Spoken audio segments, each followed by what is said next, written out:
نبی کریم علیہ السلام نے فرمایا، بخاری مسلم ہے، فرمایا 7 ہلاک کرنے والی چیزوں سے بچنا، اگر ان میں تم چلے گئے تو ہلاک ہو جاؤ گے۔ 7 چیزیں ہیں جو تمہیں ہلاک کر دیں۔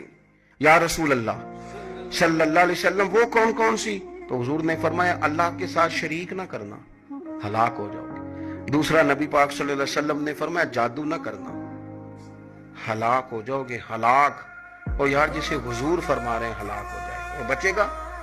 نبی پاک صلی اللہ علیہ وسلم نے تیسرے نمبر پر فرمایا جس شخص کے قتل کرنے کو اللہ نے حرام قرار دیا ہے اسے قتل نہ کرنا، ہلاک ہو جاؤ گے۔ چوتھے نمبر پر رسول پاک علیہ السلام نے فرمایا سود نہ کبھی بھی کھانا، ہلاک ہو جاؤ گے، ہلاک۔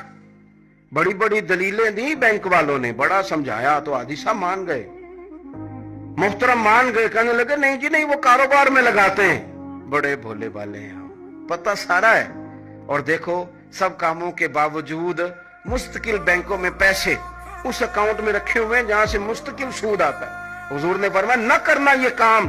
تو کہتے میں سود پہ پیسے لے کے کاروبار چمکاؤں گا، تیرے نبی پاک نے تو فرمایا تو ہلاک ہو جائے گا۔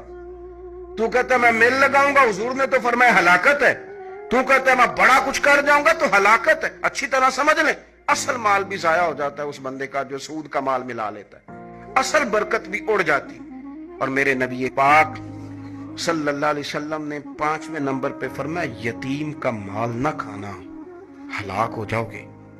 اور پھر 6 نمبر پر نبی پاک علیہ السلام نے فرمایا کفر سے جہاد ہو رہا ہو تو کبھی پیٹ پھیر کے بھاگنا نہ، ہلاک ہو جاؤ گے۔